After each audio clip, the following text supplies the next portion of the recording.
Carissimi tutti, Sawa Bona, le docteur Redotto depuis le Beffroi du palais communal de Conseillon. La vidéo d'aujourd'hui vous est offerte par Olivier et voici son message. Cher docteur Rando Redotto, cela fait plusieurs mois que je vous suis. La plupart des vidéos sur YouTube que vous avez postées ont été pour moi des pépites de connaissances sur la jante féminine.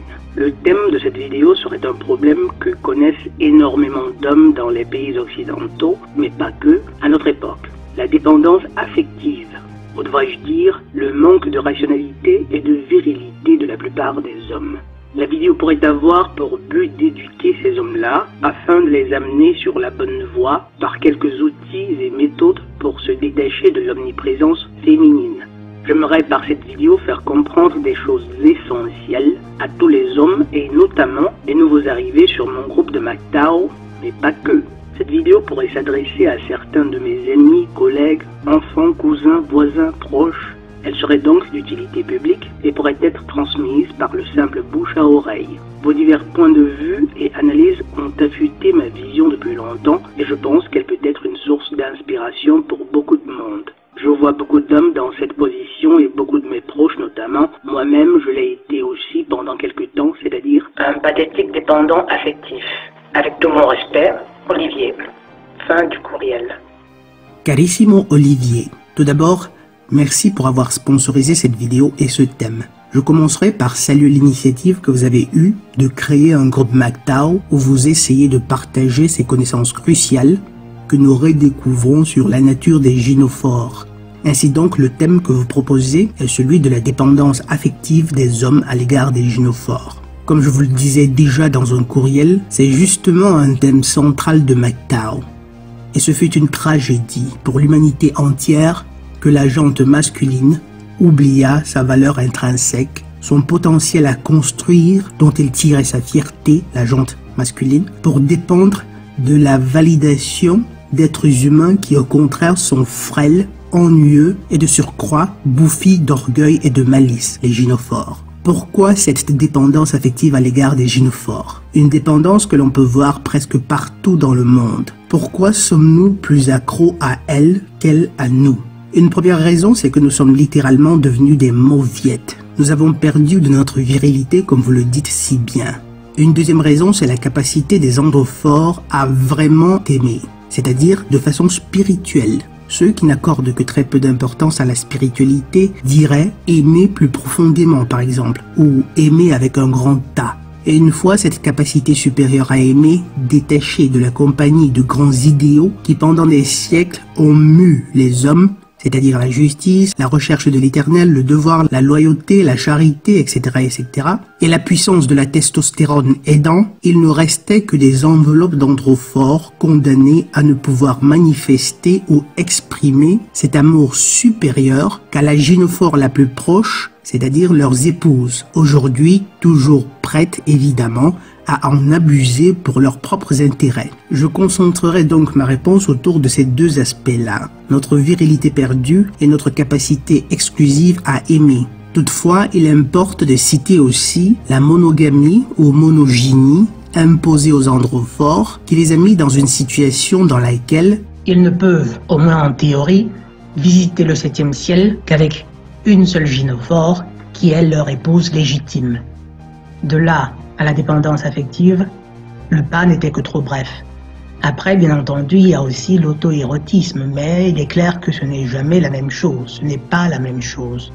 si votre compagne est la seule gynophore que vous fréquentez, soyez-en certain, vous finirez par en devenir accro. Les hommes d'antan encourageaient la polygamie parce que de cette façon, les androphores ne couraient pas le risque de devenir accros à leur gynophore, à leur épouse, cette dernière étant l'unique à leur disposition, et qui finirait par abuser d'eux ou par être un obstacle réel à l'accomplissement de leurs devoirs. Lorsque vous en avez 2 ou 3 de gynophores, vous ne développez point une dépendance affective profonde à l'égard d'aucune. Et votre esprit restera toujours lucide.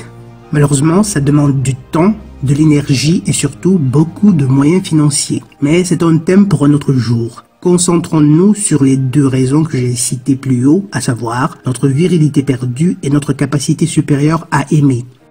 Ainsi donc, pourquoi sommes-nous devenus des mauviettes capables aujourd'hui de chialer en face de millions de personnes juste parce qu'une gynophore nous a largués? Il y en a qui en arrivent même à se donner la mort ou à être violents à l'égard d'autrui simplement à cause d'un cœur brisé.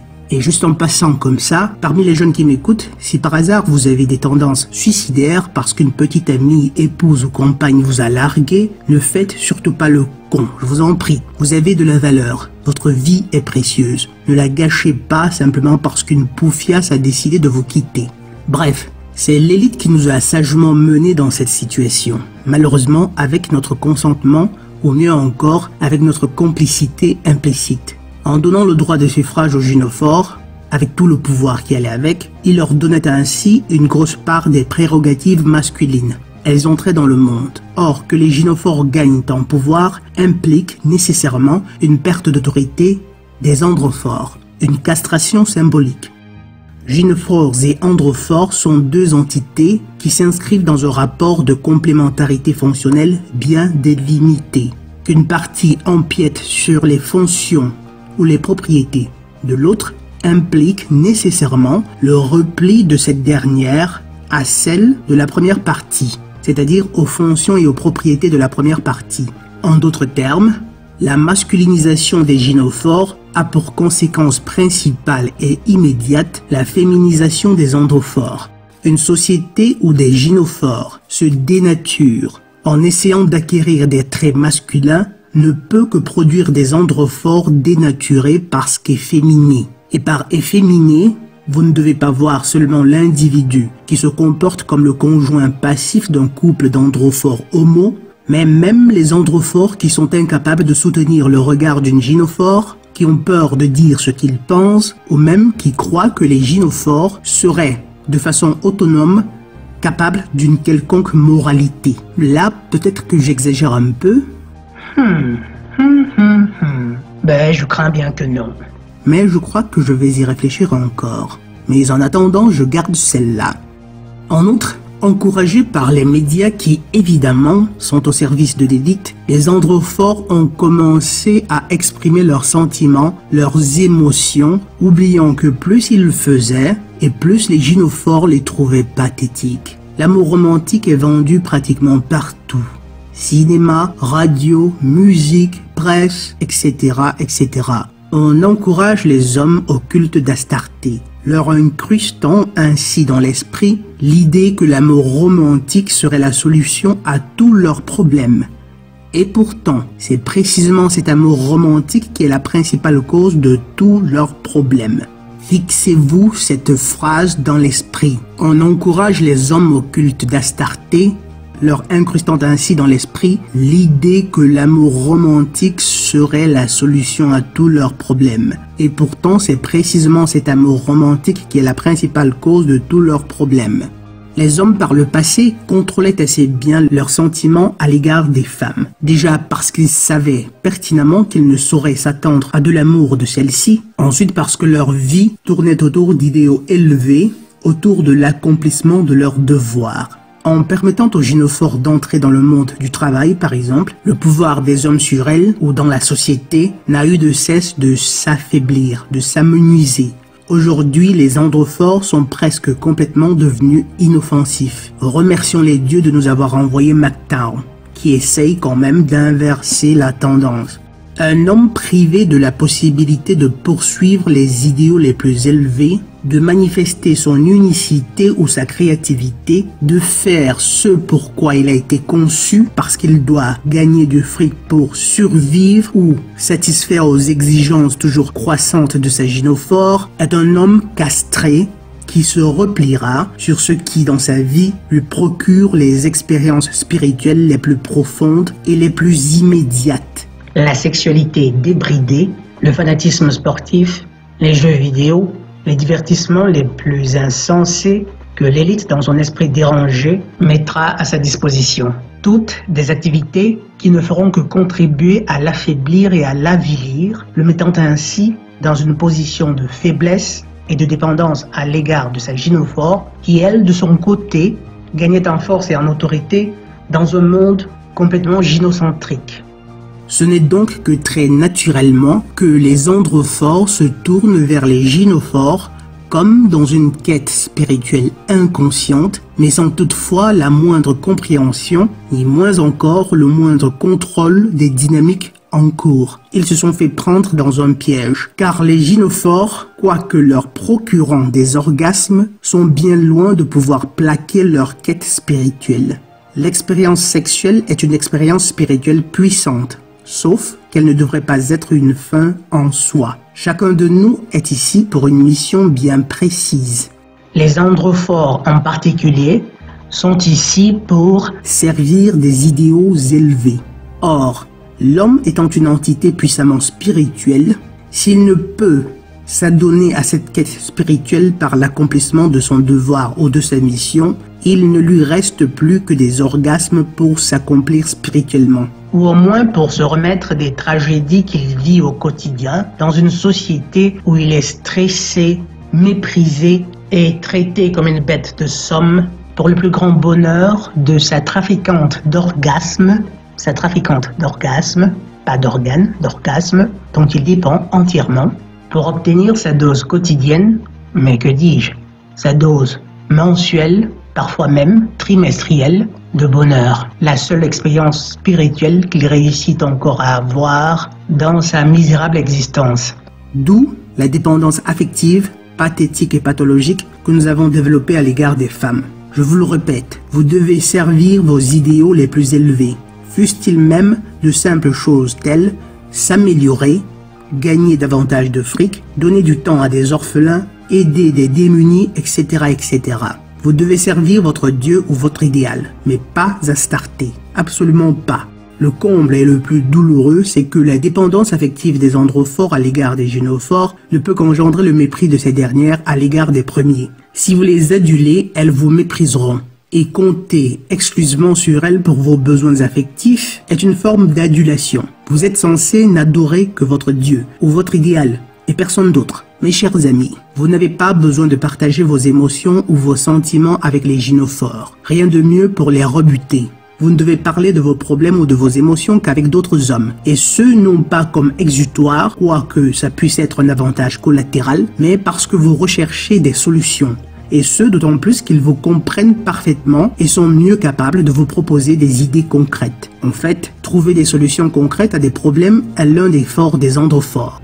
Trouver des solutions concrètes à des problèmes est l'un des forts des androphores. Plutôt cool ça. C'est ce que nous faisons le mieux. Soyez stoïque lorsque vous êtes dans la tourmente et ne vous confiez pas à elle. Quand elle vous exhorte à vous ouvrir, n'y voyez surtout pas le comportement d'une personne aimante qui essaie d'avoir de l'empathie à votre égard. Oh que non, mes chers amis, oh que non. En fait, elles essayent simplement de trouver des points faibles en vous qu'elles pourront utiliser pour vous manipuler. Et même si, sur le moment, elles essaieraient sincèrement de vous soutenir, peut-être parce que la veille, la Vierge Marie leur serait apparue, sachez qu'elles n'hésiteront pas, plus tard, à utiliser de telles faiblesses contre vous.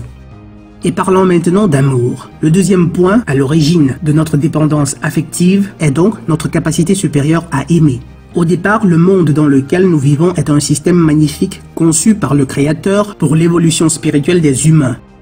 Dans ce système, des androphores, c'est-à-dire des esprits moralement supérieurs, mènent la danse parce qu'ils sont physiquement plus forts. Un avantage qu'ils peuvent utiliser pour inculquer l'amour vrai et maintes autres qualités aux esprits extrêmement perfides que sont les gynophores, et au besoin les imposer pour le plus grand bien de tous.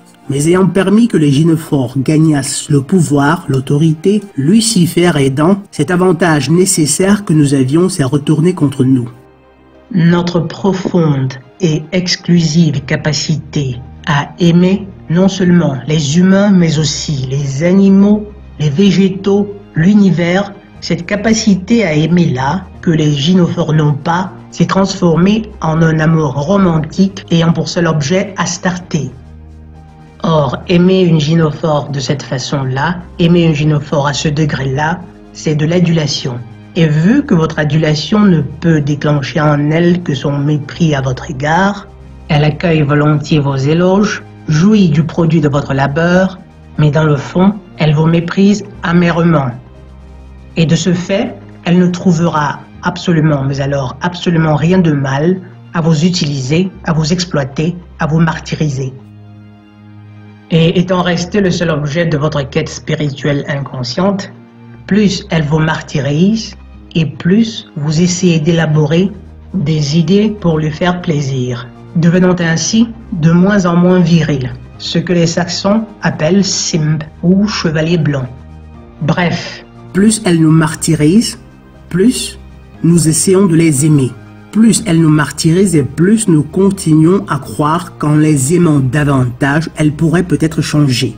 Car ayant perdu la possibilité ou bien le droit d'utiliser notre avantage physique pour la remettre à sa place ou pour lui inculquer de bonnes manières, l'amour est devenu notre seul moyen. Des lois furent votées afin que la moindre claque soit considérée comme un acte de violence à condamner avec la plus grande sévérité. Et le gynocentrisme fut imposé dans tous les domaines de la société. Une idéologie, un système qui donne aux gynophores un cortège d'avantages sans la moindre responsabilité. Elles peuvent faire ce qu'elles veulent, mais elles n'ont à répondre à personne. Ainsi, plus nous les aimons, plus elles nous martyrisent, plus nous croyons qu'en les aimant davantage, ce que nous faisons mieux, elles pourraient peut-être changer, ou elles pourraient, elles aussi, commencer à nous aimer. Ce qui n'arrive jamais. Or, nous n'avons même pas la possibilité de les châtier. Ainsi, nous nous trouvons à aimer des êtres qui sont complètement, et je dis bien mes chers amis, complètement incapables de nous rendre un centième de l'appareil, mais nous n'avons pas le droit de nous prémunir de leurs abus de confiance, de leurs abus d'amour et de leurs trahisons. Nous n'avons plus le pouvoir ni de les remettre à leur place, ni de les critiquer. On vous accuserait de violence ou de misogynie, ni même de divorcer, sans courir le risque d'être saigné à blanc. Et pire encore, et là c'est le plus tragique, beaucoup ne comprennent même pas qu'ils ont le droit divin, l'autorité divine et le mandat divin, non seulement de se mettre à l'abri de la perfidie des gynophores, mais aussi, lorsque les conditions le permettent, de les châtier à la mesure de leurs fautes et de la justice divine. Combien d'hommes ont-ils conscience de la nature perfide des gynophores? Très peu, et la plupart de ceux-là sont des MGTOW. Ce n'est qu'aujourd'hui que nous recommençons à comprendre ce qu'il en était. Nos pères nous ont trahis. Certainement pas délibérément, c'est probablement par faiblesse et négligence. Toutefois, nous ne sommes pas obligés de commettre les mêmes erreurs. J'exhorte tous les androphores, en particulier ceux qui sont mariés et ceux qui sont divorcés, à instruire leurs enfants sur la nature des gynophores, sur leur incapacité à aimer et sur le gynocentrisme dans lequel nous baignons. Si vous le faites assez tôt, ils grandiront en intégrant cette connaissance et élaboreront, à côté de celles que vous leur proposerez, des stratégies pour se protéger et développeront sans aucun doute un mental d'acier qui les prémunira de la possibilité de dépendre affectivement d'une gynophore. La discipline est sacrée dans cette quête d'indépendance affective. La discipline en tout, dans toutes vos habitudes quotidiennes. Rangez votre appartement, organisez sagement vos loisirs, soignez votre alimentation et plus important encore, soignez vos finances et faites gaffe à votre santé. Vous n'avez pas besoin d'un arsenal d'équipements hyper sophistiqués pour pouvoir faire du sport. Ça ne vous coûte absolument rien de faire 20 ou 30 pompes chaque matin avant de prendre votre douche. Ça ne vous prend que quelques minutes. La pratique du sport est importante parce qu'un physique fort tend à renforcer aussi le mental. Concernant vos finances, vous n'avez pas non plus besoin d'être un expert pour comprendre que c'est une grossière erreur que de prendre un prêt bancaire pour des plaisirs ou des biens futiles. Que vous n'avez pas besoin de dépenser de votre fric pour inviter vos bourreaux dans des restos chics ou passer des nuits dans des boîtes de nuit à entamer vos économies et votre santé. Essayez d'identifier vos peurs et affrontez-les. Créez des situations pour le faire. C'est le seul moyen par lequel on devient plus fort et qu'on surmonte ses peurs. Plus vous le ferez, et moins vous connaîtrez la peur. Et plus vous deviendrez sûr et fier de vous, et moins vous serez susceptible de dépendre affectivement d'une gynophore. Mais de façon générale, ne vous confiez pas aux gynophores. Ne les suppliez pas. Ne les mettez pas sur un piédestal. Soyez toujours disposés à donner la priorité à la justice au lieu de leur donner raison juste pour leur faire plaisir. Corrigez-les. Le problème parfois, surtout dans les mariages, c'est qu'à force de les remettre à leur place, votre santé en prend un coup, car vous en êtes amoureux. Vous courez ainsi le risque de faire un arrêt cardiaque à la longue. Et dites-vous bien qu'elles le savent parfaitement. Combien de gynophores ont-elles ainsi précipité la mort de leurs époux? Des millions, le crime parfait. De tous les drames qu'elles créent pour vous mettre à l'épreuve, vous irriter ou vous manipuler, elles tirent un plaisir réel et malsain. Seriez-vous donc disposé à courir un tel risque alors que vous avez la possibilité de rester loin d'elles en devenant MGTOW? Pensez-y bien mes chers amis. Quant à éviter complètement l'omniprésence des gynophores dans la société, ce n'est certes pas pour demain. La seule chose que nous pouvons faire pour l'heure, c'est ce que nous faisons déjà. C'est-à-dire rester à bonne distance d'elles et instruire d'autres hommes sur ce qu'elles sont. Toutefois, ce que je peux vous garantir, au nom de la justice divine qui régit cet univers, c'est qu'elles renonceront un jour, spontanément, au droit de suffrage pour espérer recevoir la protection d'un androphore. Non pas qu'elles auront compris leurs rôles intrinsèques, mais parce que dans la tourmente, c'est le seul moyen qui s'offrira à elles pour survivre. Mais en attendant, fortifiez-vous, physiquement, mentalement et financièrement. Voilà, c'est tout pour aujourd'hui. Si c'est mon premier podcast que vous écoutez, je le considère une avant-première. Si c'est le deuxième, je veux encore être magnanime. Mais à partir du troisième, vous avez l'obligation de liker, de vous abonner et si possible de partager. Mais par-dessus tout, rappelez-vous toujours, soit nous souffrons pour nous perfectionner, soit nous souffrons de nos imperfections. Le docteur Rondo Redotto, depuis le bœuf froid du palais communal de Conseillonne. Sawa Bona.